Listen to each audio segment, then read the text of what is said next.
Well, three.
Hi, everyone. I see people are starting to join, so I just wanted to say hello to everyone.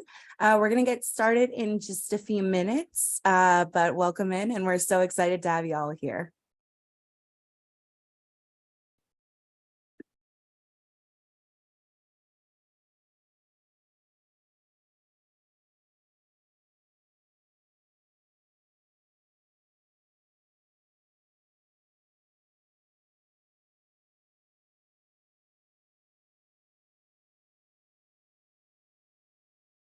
And while we are waiting here, you guys can ask us questions in the chat. So if there's anything that you want to know from any of our panelists today, feel free to go ahead and put those in the chat, and we will try to get to those as best as we can.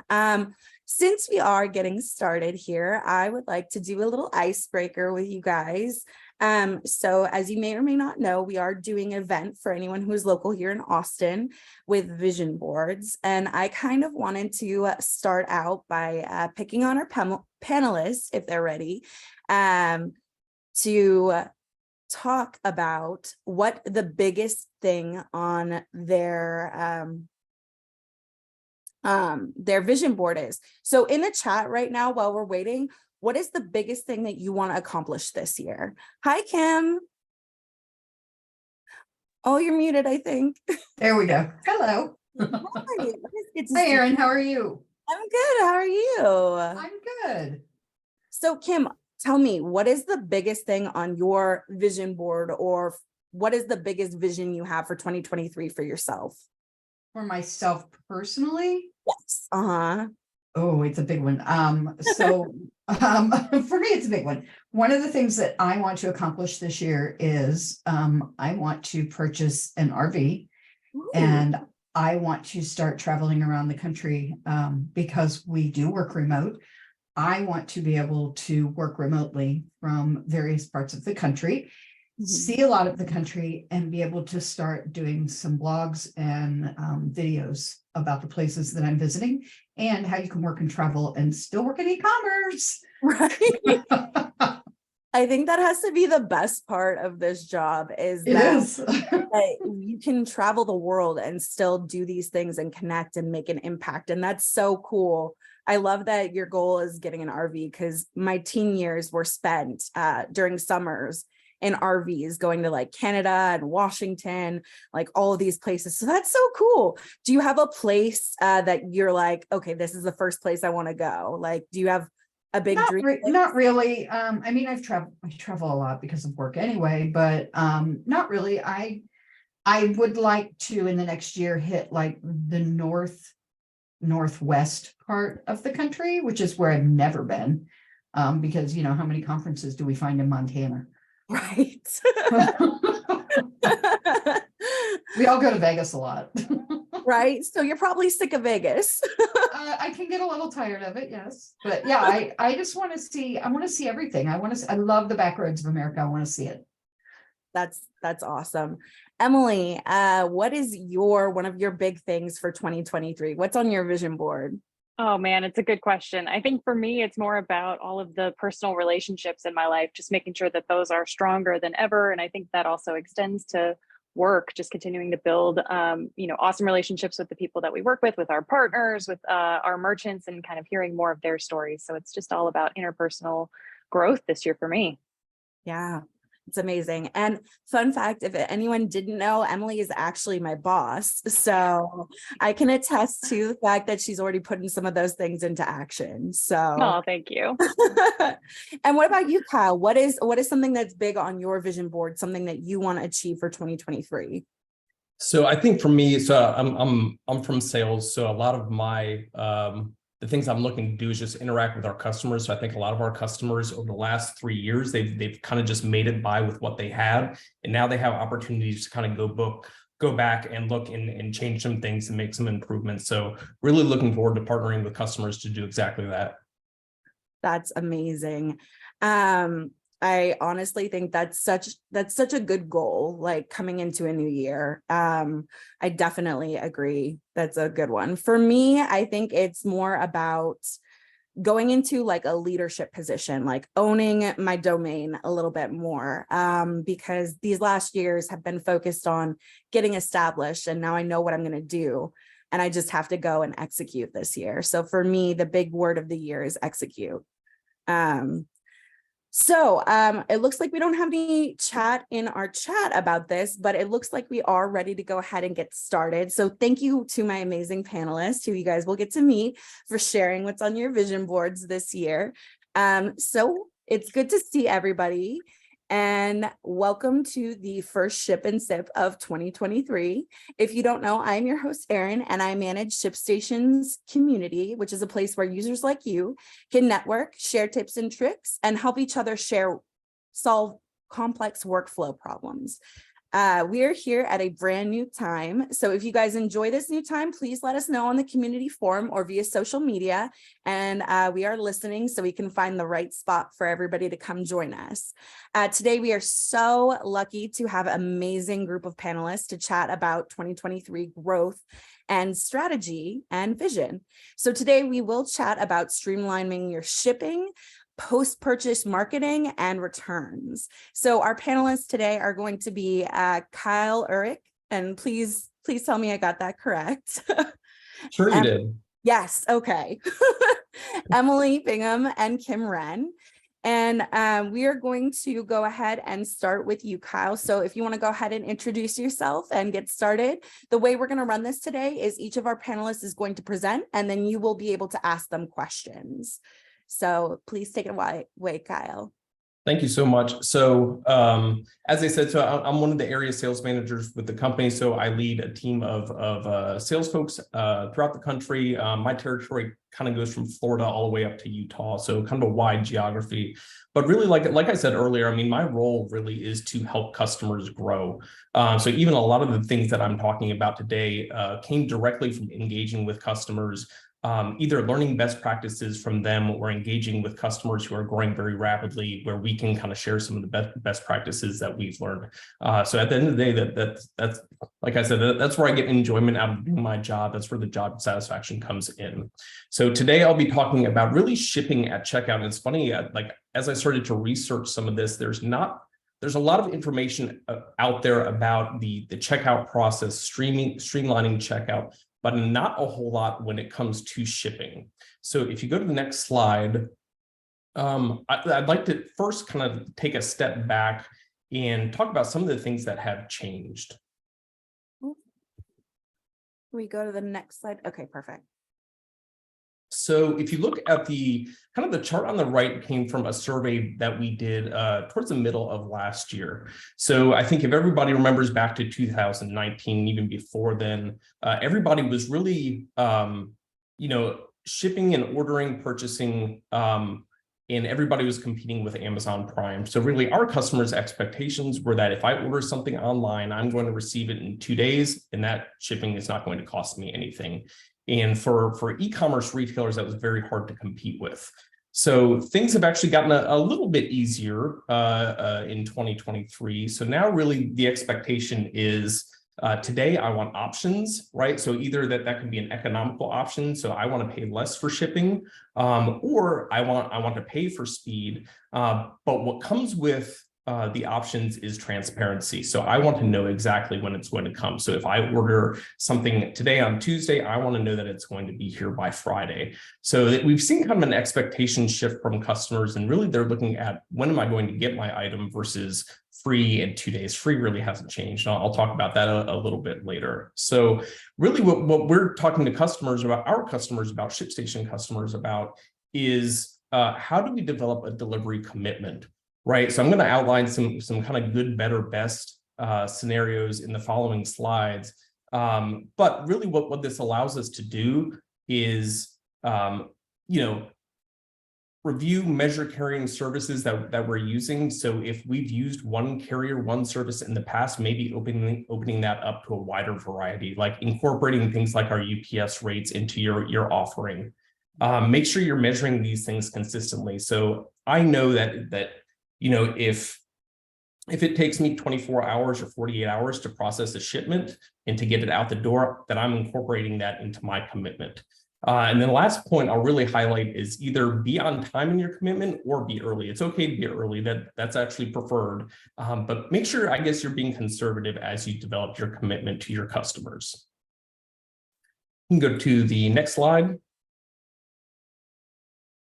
So what I have here is a list of good, better, best kind of examples for you guys. So you'll see the screen on the right is actually a checkout option that I found just as I was shopping last week. So you can see even like the overnight options, 3 FedEx overnight options, is very confusing to customers. So how can we take something like that and streamline it a little bit? So for the domestic shipping option, I just use the nomenclature of standard, expedited, and overnight. And but what that means on the back end is that maybe standard is shipping with USPS.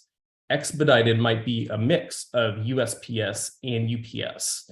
And then overnight might be a guaranteed FedEx. The difference there is that your customer is not seeing anything. They're not seeing anything brand specific. And it allows you to get a little bit more flexible with the carriers and services that you're offering. So if you need to be able to control costs on the back end, this would give you the flexibility to do that. Same thing on the international side. If you guys are doing international shipping, maybe you offer an economy service where you incorporate, we have a new integration with Global Post, right? So maybe you use that service as your economy offering, and it's a way for people to buy from you internationally, but they're not paying an arm and a leg for shipping. However, if they do want to bump up to standard or express, their ability is there to do that as well.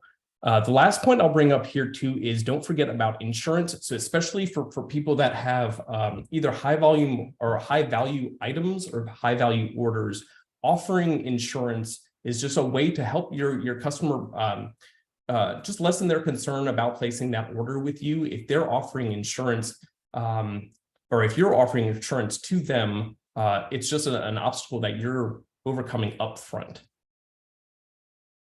On to the next slide.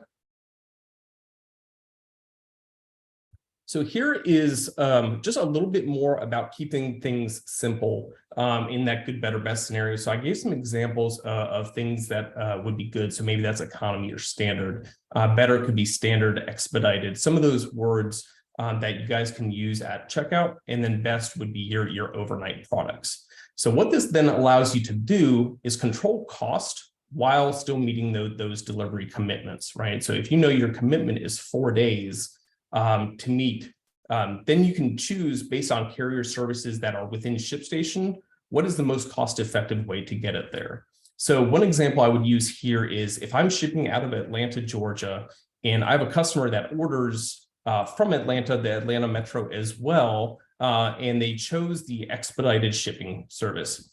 I know within ShipStation, I can still ship that item ground. It's still going to get them there, get it to them in a day. So like I said, it just gives you a little bit more flexibility to control costs on the back end. The other thing this allows for is no kind of preconceived notions about certain carriers. So we look at a lot of data on transit times and things like that. So my example here is with USPS. People have very preconceived notions about how USPS performs. We look at data all the time, and I know nationally, they deliver on average in about 2.2 days, very consistently at over 90%. So if you're using more generic terms, it allows you to use carriers and services that are economical, but still meet the delivery requirement. So from here, I think the other thing you can look at onto the next slide is incorporating free shipping. So like I said at the beginning, while some perceptions have changed mostly as it relates to transit time, the expectation of free really has not changed. So customers still want at least a threshold where they can get to free shipping. So determine what that threshold is for your business. So depending on your margin for your product, average order value, all of that's going to be very specific to your business. But there's some things you can do here as well. So I would use this to improve your order value.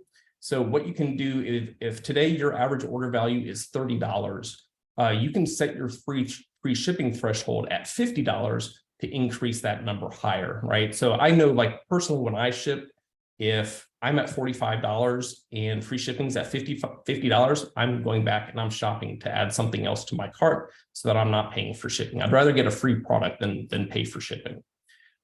So the only thing that's really important for shippers to be doing at this point when they're offering free shipping is that the processing and the choosing of the carrier and service, you have to automate the lowest cost carrier.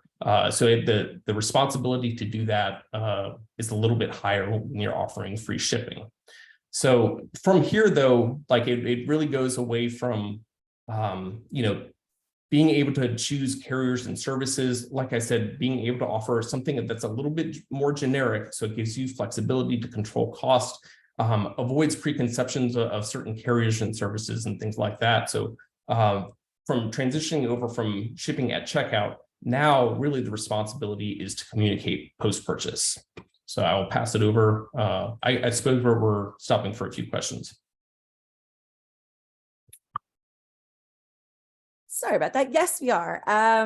Thank you for this amazing presentation. Like this makes such good points, like specifically about offering like good, better, and best, because it simplifies what your customer has to think about. Because if you think about it, like people like Kim, Emily, you and I, we all know like overnight, expedited, like we know these terms, but if you put it in terms of, okay, this will get it to you between X and X days, it's easier for them to make a decision. And it also kind of allows you to control your cost on the back end, which is amazing. I really like kind of thinking about that. And then the second thing that you said that I thought was really poignant here was the free product, because you're right. If you're like $5 away from free shipping and you add another product in there, that's like getting the shipping for free. So you're getting a free product instead of having to pay for shipping. And it's a really good way to position that. I do have some questions here for you. Can you tell me what is the best way to handle non-delivered or lost shipments of high value items? Yeah, that's a really good question. I think what I would try to do is identify any patterns for those. So like shipping internationally, Brazil is a good example, right? So if you're shipping consistently to Brazil and having issues shipping to that country, it might be time to review possibly using another carrier to that country. So that's the first thing I would try to do is just look for patterns where you're seeing that happen frequently. You can add things like signature confirmation, things like that. That's where insurance helps. Yes, definitely. Related to that, on the insurance issue, this is a question from Jerry. On the insurance issue, do you recommend to self-insure or use an app like they mentioned Root, or should the customer pay the additional fee for the insurance? So yeah, I mean, really what I was talking about is having the customer pay for additional insurance if that made them more comfortable purchasing for you. So I think this is another one of those things where it's very specific to what you're selling online to, your personal experiences, things like that, your products. So you might be, if you're selling jewelry online is a really good example, right? So in those circumstances, you might be including insurance as a business decision.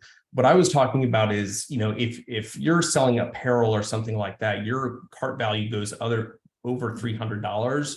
And then adding an option to your shopping cart that says, okay, your order value is $300. Would you like to add additional insurance for $2 or whatever the case is? Mm-hmm. So it's just another option for your customer, just to remove any kind of hesitation they have about buying. The idea is really to drive conversion higher. Right. So instead of saying like you pay for insurance, this is what we offer in terms of insuring it. If you want to add additional insurance, kind of like how you offer faster shipping speeds for additional money. Yes. And Jerry did say that he was selling perishable seafood. Ooh, that does make things a little complicated because there's a lot that goes into perishable shipping. That sounds tricky. Yeah. Let's see. The next question that yes, Jerry says, yes, it is tricky. Oh man, I can imagine summer months are very difficult. Our second question here that we got from Brindy says, we use Shopify. The issue that we have is we have small boxes and big boxes, but Shopify only allows you to select one standard package size to calculate all packages. So no matter what is purchased. We would lose money in shipping if we did this because our bigger items can't fit into smaller boxes, and it's been very frustrating. From your professional standpoint, do you have kind of some advice maybe? Yeah, so that can be, especially when you're trying to identify like what carton you're using at checkout, can be really challenging. There's actually, those products are called cartonization products, where it basically says, I brought these 3 or 4 products. We know it's going to go into this box type. I think that will continue to improve. The other thing we've seen over like even longer, over the past 6 or 7 years, carriers and how they're rating shipments, it used to be weight and zone based. So how much did it weigh? How far was it going? That's all changed. So now it's all dimensionally based, right? So it's how big is it and how far it's going? How far is it going? So I think there will be some tools and things like that you can use in the future. Today, normally what I advise customers is not to use dimensions at all at checkout. So just use the weight of the product for now. And then if you can realize cost savings by using like USPS cubic, priority mail cubic, then realize that at the shipment, and then it's just it's adding to your margin versus being realized upfront at the cart. Interesting. I didn't actually think about that, about like, because we're all about like dimensions are good coming from a shipping side, but like when you're talking about seller side, it's a little bit different. Yeah, like there's similar issues. So if you have like similar products and they're all 1 pound, or like it's coming in just under 1 pound, so a shopping cart might return to you that the lowest cost service could be USPS first class. But once you add like packing materials and things like that, it's taking it over 1 pound, and now first class doesn't work. Now it's priority mail. So you have to manage those things carefully. So it's good to offer, I spoke a little bit about our, included some information about live rates. Live rates are good to get, the lowest cost possible to your customer at checkout. But because of things like dimensions and, different weight thresholds for different services, those are things you have to manage when doing that. Yeah, that makes sense. I do have one final question for you, Kyle. This comes from Jacob, and he says, thank yous for this great information. We've seen a huge influx of fraud on seller websites in the past year. Can you please share what ShipStation is doing in that pipeline to battle that fraud? That's a really good question. So I think like at checkout, fraud is most commonly handled by whatever shopping cart you have, right? So they're doing things with payment methods and things like that to identify some of that fraud up front. I think there's probably some more things we can do on the ShipStation side, and it's certainly something I'm sure the product team is here to kind of identify any challenges that you guys are having with fraud. But if you notice, like for instance, that you have a customer that's continuing to pay and they're shipping to invalid addresses or neighbors and then going over there or anything like that, those situations too, I think they're very specific to what you're selling online. So I think we probably take those in more kind of like one-on-one scenarios, and certainly can collaborate on some of that stuff as well. Today, I don't know that there's much we do other than add like tags and things like that to customers that have ordered from us before, but certainly we can take this to products as well. That, yeah, that is very interesting to kind of hear how we're kind of combating that, because as e-commerce is becoming bigger and as we're growing, it is really important to see kind of the things that we are doing to help on that. And honestly, in the 4 years I've been here, it's so interesting to see the way that we've moved towards addressing this. Thank you again so much, Kyle. Oh, wait. I don't understand about fraud being sent to neighbor. Linda, if you want to stretch on that, we can get to that question a little bit later, but now I would love to pass it over. Again, thank you guys. Thank you so much, Kyle, for this amazing presentation. I would like to pass this on to Emily, who is going to be going next, and she's going to be talking about post-purchase communications. Awesome. Thank you. Hi, everybody. My name is Emily Bingham. I am the communications manager at Octane, which is the parent company of ShipStation. And I'm going to be really focusing in on kind of what comes next after what Kyle just shared. We've got the experience of checkout, and then immediately afterwards, you've got the opportunity to communicate with those people who just purchased from you. So I'm going to zone in a little bit today on tracking emails and kind of what the consumer expectations are around tracking and specifically around the shipment that's in progress to them. But a lot of the things we're going to talk about can kind of be applied to any communications that happen after a customer has purchased with you. You can kind of continue this relationship onwards.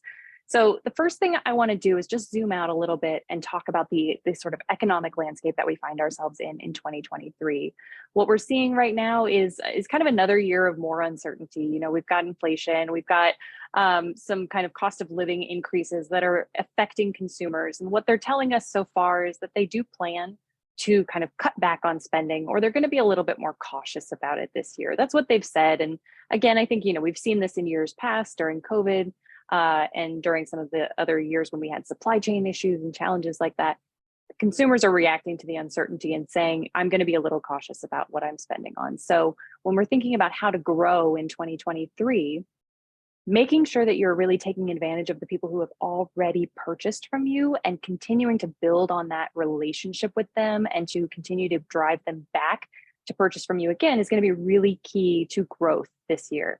And one key stat I want to highlight that's going to come, it's kind of a sneak preview from a piece of research that we're going to be releasing later in March, is, you know, just how important tracking is to repeat business. You know, we asked, and about a third of consumers said that they'd be less likely to shop with the brand again if they didn't get tracking information.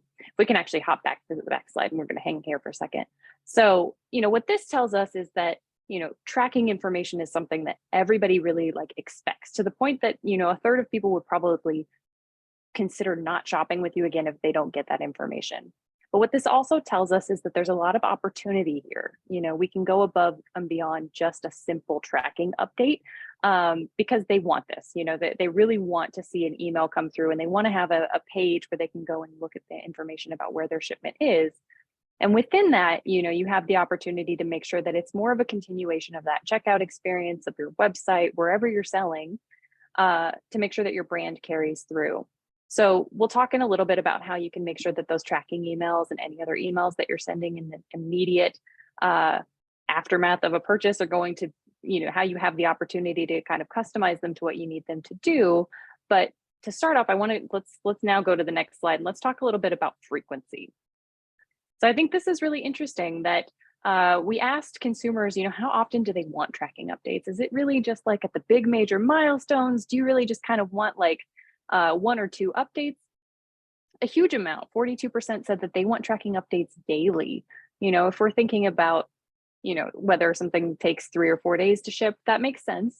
Those are going to be some big milestones along the way of it was shipped, it reached a delivery hub, it's out for delivery. Those kinds of things are going to make sense. But, I think it does speak to the fact that consumers really are hungry for this information. They're excited for their order. They want to know where it is. They want to plan ahead for it.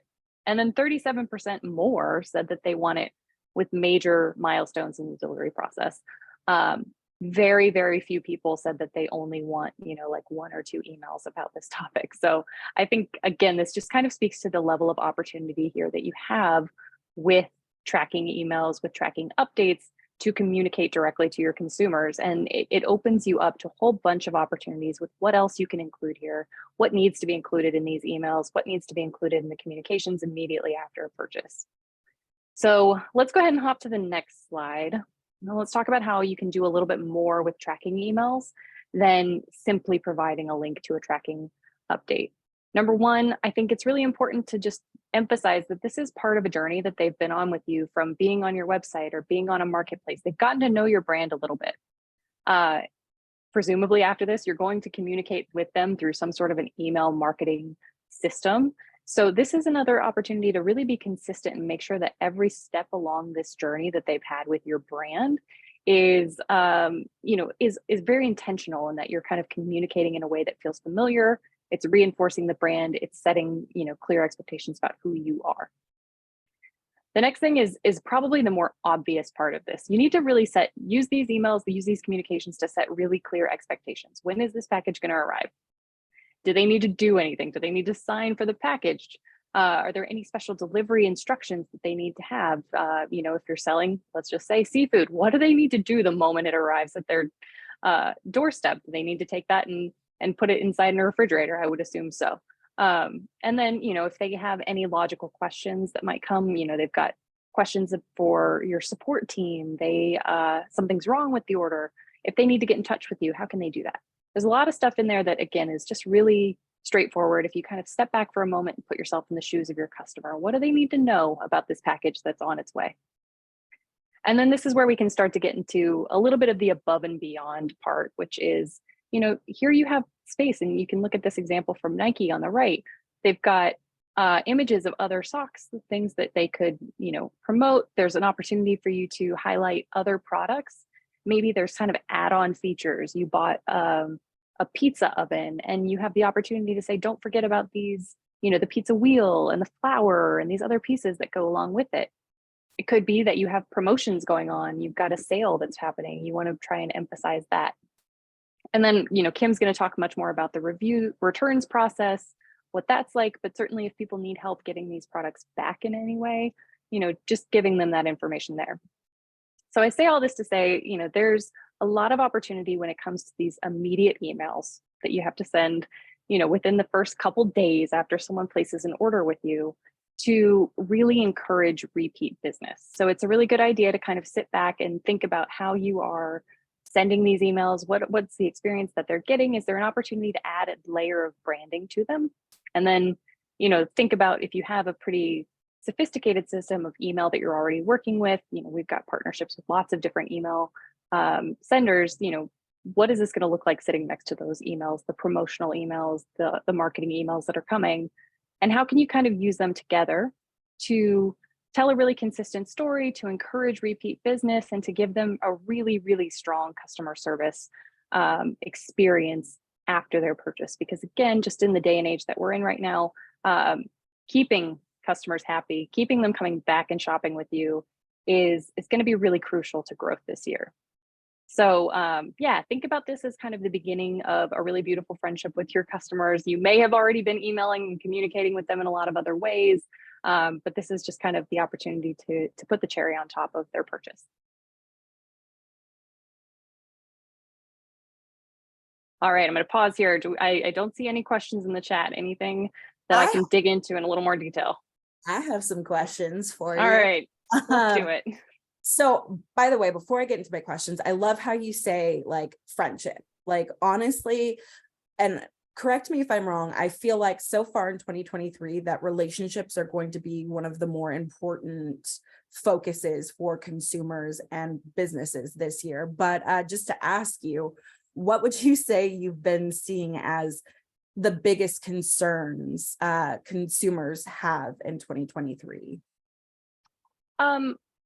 Well, I think price consciousness is something that we're seeing, which, I think speaks more to kind of clear and upfront expectations around the checkout experience. How much is shipping going to cost me? People are very aware of shipping. And then I think to kind of echo what Kyle said earlier, there's definitely a shift away from I need to get my package in 2 days and it needs to be free to I'm maybe a little bit more okay with that 3 to 4 day time zone, but I do need to know where it is. So I think that transparency is really key, which is it's part of why I wanted to really emphasize that like those clear expectations, it's more than just including a tracking link and saying it's on its way. It'll be here on this day. Here's what you need to do when this package arrives. It's about really being as transparent as possible about where this project or where this product is en route to your end consumer. Right. We do actually have a question in the chat from Erlene who says, please clarify, does ShipStation offer tracking emails or do we need to work with something like MailChimp? Yeah, ShipStation does offer branded tracking emails and branded tracking pages. So, it is an opportunity for you to carry through logos and things like that. If you are, the reason I brought up all of our partnerships is if you are already sending lots of marketing emails, it's worth kind of exploring, using those partners and to see where you can, if you need to add some additional features into it, or to carry through the branding from one to another to make sure that they look pretty consistent. But yes, ShipStation does offer that. I'd be happy to make sure that we include that in any follow-up information that we have, some more information about how to do that. Yes, and I will definitely make sure that we get that into all of our recap stuff, as well as some resources that we have on utilizing that feature. Another question that I have for you, and everyone who is watching, if you have questions for Emily, please feel free to throw them in the chat and we'll tackle them the best we can. But I have another question from me. Can you tell me how effective is a post-purchase survey email? Oh, I don't know exactly how effective it is, but it's certainly really valuable information for you as a business. So, it's something to consider, making sure that you're understanding exactly what your consumers are hoping to get from the experience of working with you, where you may have fallen short, where there's opportunity. I think personally, if you can get that information back, it's going to benefit your business in a whole lot of ways. So the most important thing will be setting aside time to go through those results on a regular basis, make sure that you are addressing common themes that are coming up from your customers and to, really use that to improve their experience. But I certainly think that, it kind of goes hand in hand with what we've been talking about of transparency and just making sure that you are, being as open with them as you can to get that feedback back and then make some implementing changes to the way that you work. That makes sense. Do you, before we go to the next question, because we do have a question, do you see that there's a certain time frame where an email like that would be more successful? Like, do you recommend waiting like a 30-day period? Like, I know it depends on what the good is and what the scenario is, but do you think there's like a sweet spot for getting that information? I think you're right. It really does depend on what exactly it is that you're selling and how quickly they're going to use it, how quickly they're going to engage with it, and really be able to give you valuable feedback back on it. So I would say, if it's an article of clothing, you want people to be able to wear it a little bit before you can really talk about how the sizing fits, talk about how it wears. If it's something that's more perishable and you can kind of do that more quickly, just think about how quickly your consumer is going to engage with the product that you're shipping, how quickly they're going to be able to form a really strong opinion on it before you're able to do that. That is really good advice. I mean, because you're right, like that's a really loaded question because it's different for everything, but that's a really good kind of rule of thumb. A question here from Deepak. Okay, how do we add shipping add promotions in the shipment tracking in ShipStation? Is there also, this is a separate one, is there an option to add self-service returns? You know, I don't want to speak incorrectly here, so let me follow up on that and get really clear on it. You know, what we're capable of, how you can do these things. So let me make sure that we follow up on that in any resources that we share out after the words. But you know, returns are definitely a really important topic. It's going to be a really big theme of this year. So you know, I'm excited to hear what Kim has to say on kind of returns more broadly, and then we can follow up with like how specifically to incorporate some of the things we're talking about today in ShipStation. Exactly. And Deepak, I'll make sure that we get somebody to reach out to you to talk about this a little bit more on an individual level about adding promotions onto, say, tracking. So we will make sure we get you that information. Are there any additional questions for Emily before we move on to Kim? There is one more question here.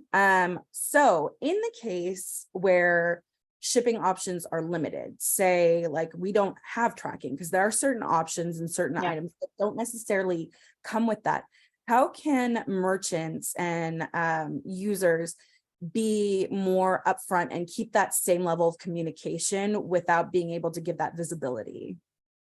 Yeah, well, I mean, I think one important piece is that there is a little bit of the gap here, which, you know, we talk about between when an order is placed, you know, the store has received the order and when the order actually gets shipped out. So it's really about setting expectations as best you can in these cases, where if your pack and pick process takes a couple of days, like be sure to make sure that you tell them when the order has actually shipped.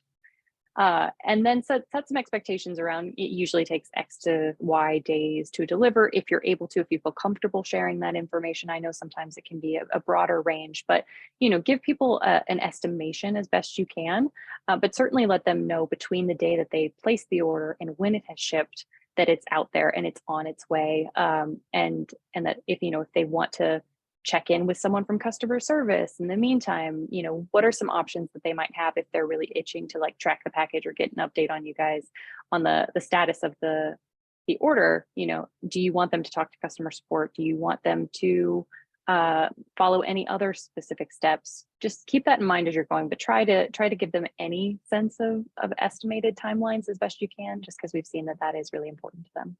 Mm-hmm. Yeah, that's really good advice. Kind of keeping in contact and communication and transparency, I think, are just key. Thank you so much, Emily, for presenting on this. So much good information here. And thank you for answering these questions for us. We are going to move along to returns with Kim. Hi, Kim. I'm going to pass the mic on over to you. Thank you very much, Erin. I'm Kim Wren. I am Senior Director of Partnerships over at Scuvo. And I'm going to talk to you a little bit today about returns and how important it is. I started this off looking at it and I started digging actually on ShipStation's website and their blogs to get a lot of this information. So some of these facts and these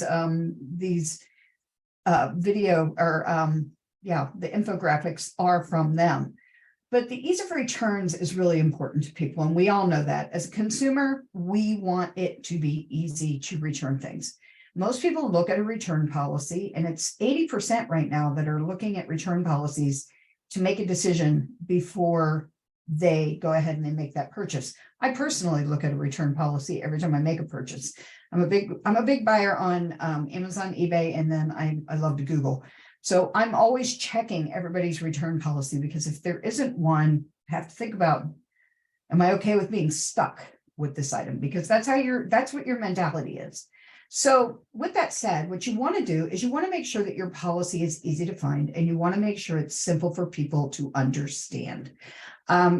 Big complicated policies aren't doing anybody any favors. Just make it simple. Returns accepted within 30 days. Here's what you pay, or here's what you don't pay. That's about it. Make sure that you allow plenty of time for people to have the items returned to you. And make sure you have clear deadlines.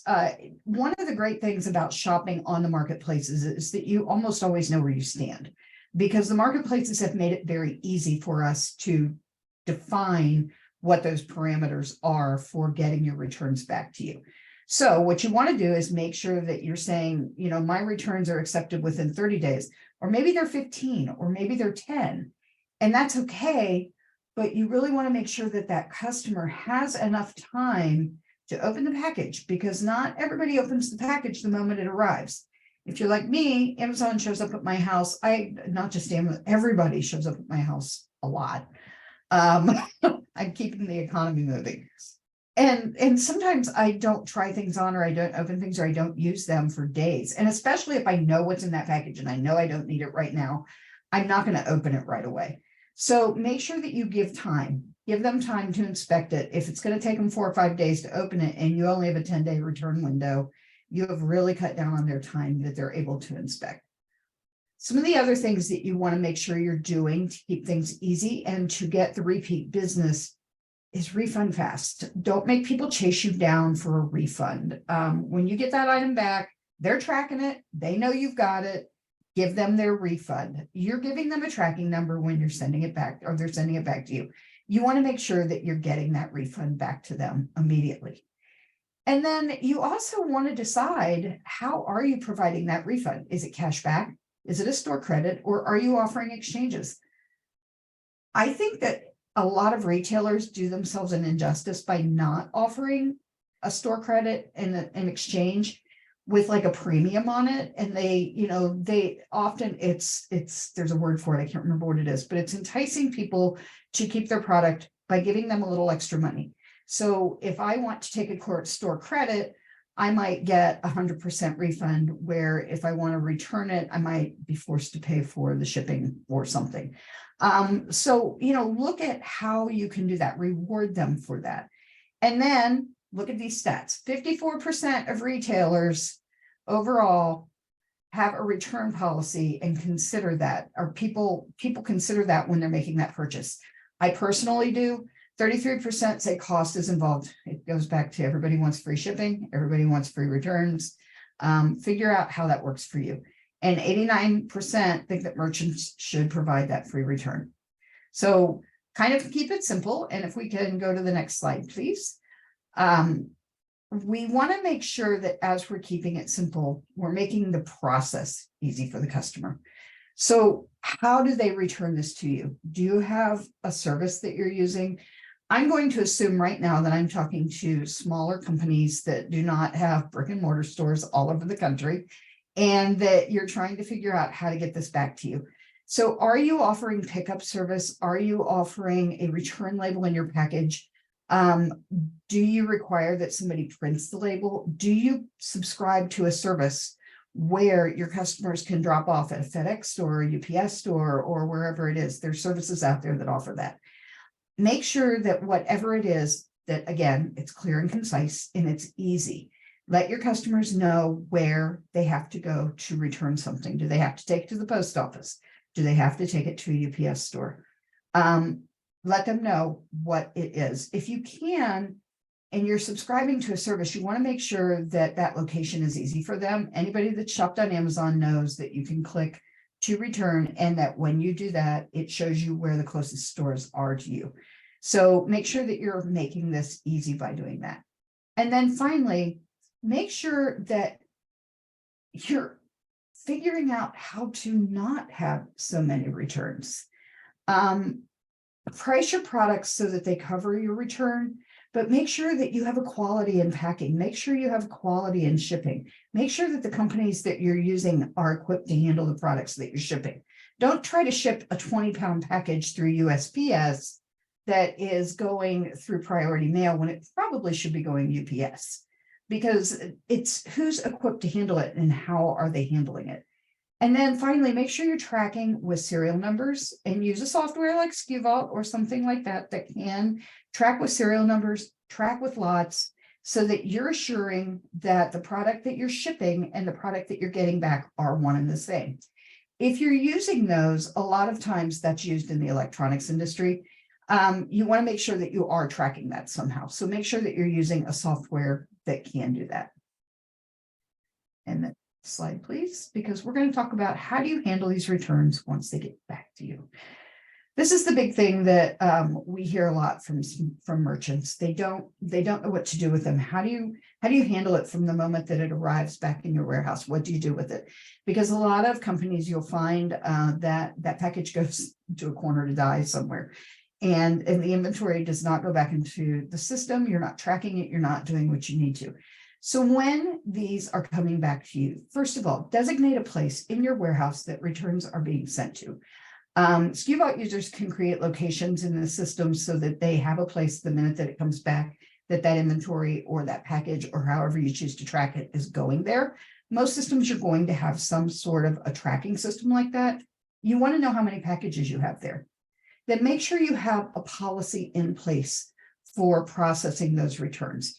You want to know who's responsible for that return, who's responsible for opening that package, who's responsible for making sure that they're inspecting the product that's in the package, and then who's responsible for making sure that that product is sent somewhere else, that it doesn't just get put back on that return shelf, that the decision is made. Do you donate it? Do you keep it and put it back in inventory? Does it go to a wholesaler? Is it being sold as previously owned? What is your decision on how you're going to process that? As you're processing these, you want to make sure that the products, like I said, that you get back are the products that you shipped. So check your orders, cross-check your order against the original order. Most systems, and I know ShipStation does it, and so do we, you can scan to pull up an order. So you can scan and you can look to see what was on that original order. You can see your orders in the systems and figure out what was on it so that you can match and you can make sure that the product that's in the box is the product that you ship to the client. People make mistakes. Sometimes they send the wrong item back to the wrong person. I've had it happen as a seller. I've probably done it as a buyer where I think that I'm sending something back and I don't, especially if you get a little hairy, like right after Christmas or something. And then finally, make a decision on what you're going to do with that inventory. This is the bottom line of your business. You want to make sure that you know where that inventory is going and you want to account for it because financially it matters. And what is it doing to the bottom line of your business if you're not tracking where that goes, if you're wholesaling it, if you're donating it, if you're reselling it. So make sure that you're tracking that no matter where it goes, make sure you're tracking. And then finally, don't stress. Returns happen. And quite honestly, some of the things that you read are that if you're not getting any requests for returns, you're leaving money on the table because you are missing out on the buyer who's kind of on the edge. If you're not getting the requests occasionally, those buyers that are indecisive and they're like, yeah, I'll go ahead and try it and I might have to return it. You're going to get some of those and you want those because of those, maybe 50% of them, 60, 70% of them are actually going to keep their item. So don't stress about it. Returns happen. It's part of doing business. Accept it. Figure out a policy that works for you and make sure that you figure out a good process so that you are actually processing everything through. Thank you. Thank you, Kim. This was amazing. I know you're like the queen of returns now for me. Like talk about returns so much. But I do have to say before I hop into these questions that we have for you, first of all, don't stress, returns happen. I think that's a big thing because sometimes I could imagine as a seller being a little defeated when you get a return. Like it's not personal. It's not that your product was bad. There's so many reasons that they happen, but being able to roll with those punches and have like that backup plan for everybody is super, super crucial. Because they do happen. It's a fact of life. We're not always going to buy the things that we need the first time. So I think you made a lot of great points with that. And also, and I know that this is totally a duh point, but making sure that you have a process that is understood by everyone in your organization, from the top Yes. to the bottom. Anyone in your organization, like no matter what level they're at, they should be able to answer the question, okay, how do I handle a return? Because if everybody can't answer that on, on the fly, either you don't have a good policy in place, or it's not clear even to your employees. So I think that's a good litmus test when you're creating a policy, is to introduce it internally and make sure everybody is on the same page. Agree. Yes. So the first question I have for you is, how do you approach products like hair ties, consumable products that are not just edible? We currently offer a fabulous return policy as long as the product is new. What would you say are any further suggestions you have for this? I think when you're selling something like a hair care product or something that is touching someone's body in some way, shape, or form, you do have to have a policy that is pretty clear about what you will accept as a return and how you will accept it and why you will accept it. And using a hair tie as an example, if somebody's used the hair ties and they want to return them to you because they all snapped, of course, you're going to stand behind that. But if they used 4 or 5 of the hair ties and they decided they don't like the way it feels in their hair, then you have to draw a line somewhere, and you have to figure out what is the best policy for you. The truth is that there's the returns to most companies, clothing sellers excluded from this comment, but the returns to most companies are less than 5% of your orders. So do you take a stand and say, no, I'm never going to take them back? Or do you make exceptions? Or do you look at it one-offs?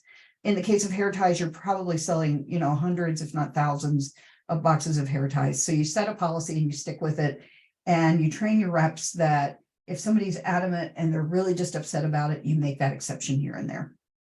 Mm-hmm. And also, I think it kind of depends on the type of hair tie. Like if it's just a black band, no one's going to reuse that. But if you've got things like scrunchies that you can, and you're willing to do consignment and go into that and say, we are selling these on our site, they're used and clean, there may be a way to kind of tweak that, but it definitely depends on the product itself and its ability to be, brought back or recycled.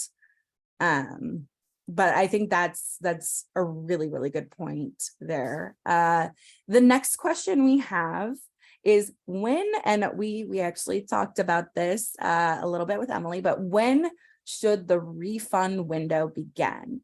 Would you say the date of purchase, the date of shipment of product? What do you think is the most effective?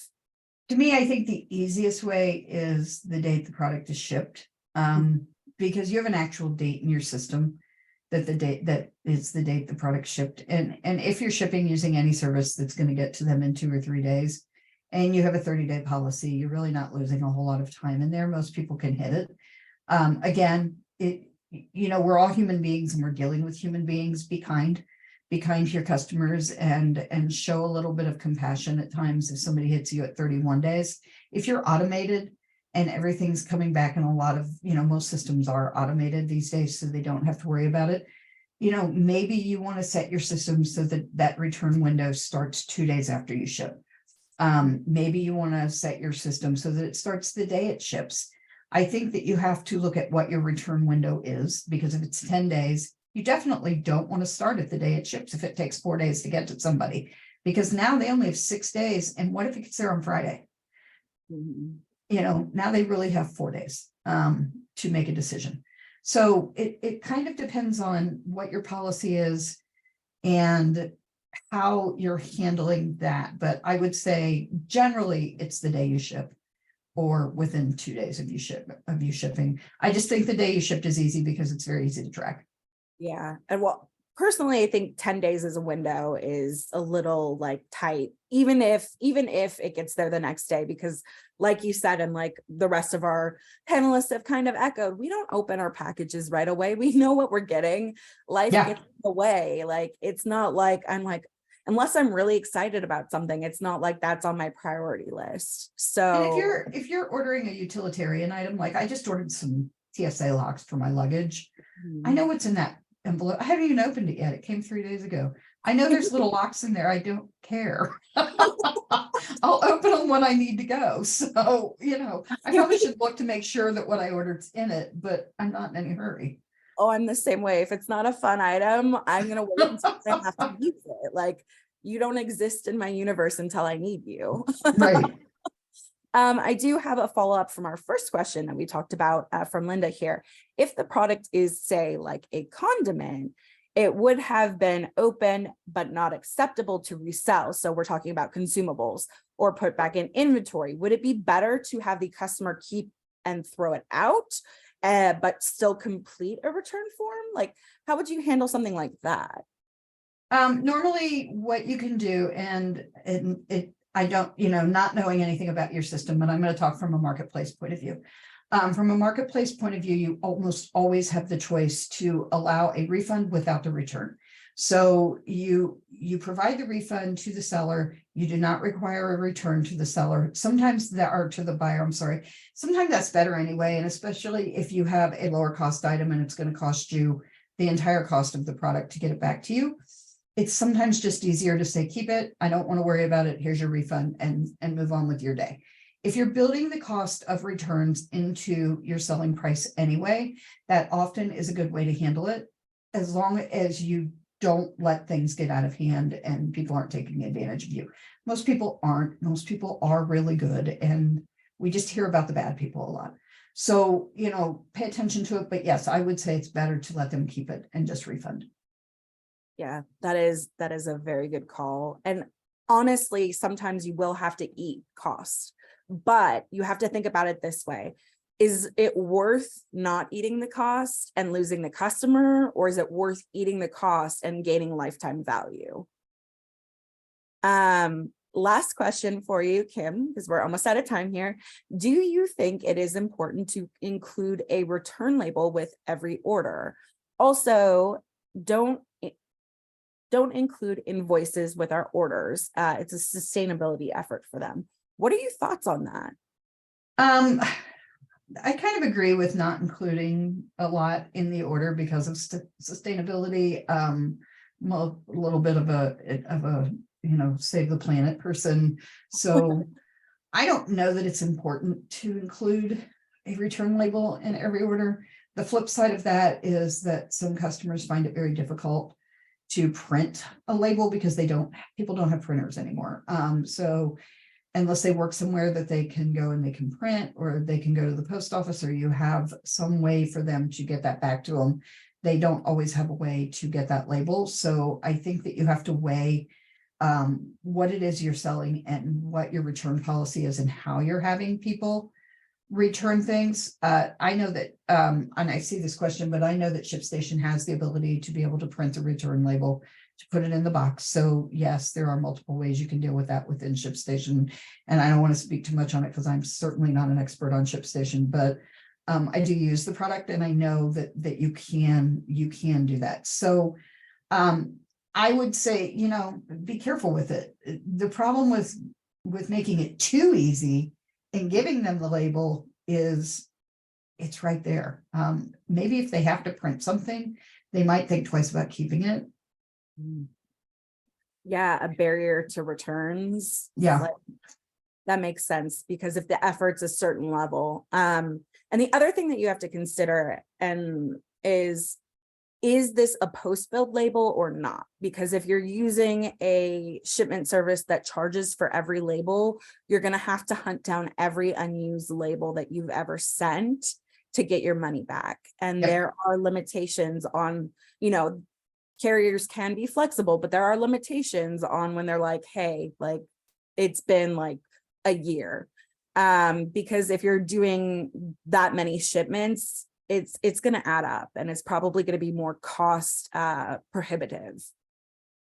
And that's where some of the services that are provided, where you can drop your shipment or your return off somewhere, they might be worth looking into. if it's something that you want to consider. It is an added cost, but it might be something that you want to look into. Yes, definitely. Well, it does look like we are out of time today, but I want to thank everybody here. I want to thank our amazing sponsor, SKU Vault. I want to thank our amazing panelists again. And let's see here, we are out of time. So thank you all for coming to this event, for asking these amazing questions. And again, as I said, for our guests and our sponsors, SKU Vault and Simplistic. If you are in or around Austin, don't forget about our in-person happy hour, which you can join us and make your own vision board. And there is also going to be a champagne bar. Before we go, we also do have something exciting to announce, that ShipStation is rolling out our Refer a Friend program. So our community of shippers is growing every day. So we want you to let your friends in on the secret of how you get ship done. So please refer your fellow business owners to ShipStation and you will get $30 as a thank you. To learn more, you can visit shipstation.com/refer-a-friend and we'll get shipping together. So one last thing, Ship and Sip is back. And if you know anyone that you would like to be nominated as a highlighted user, please reach out to me on LinkedIn or email the events team at events@shipstation.com. Thank you guys so much. And we will see y'all next time. Bye, everybody.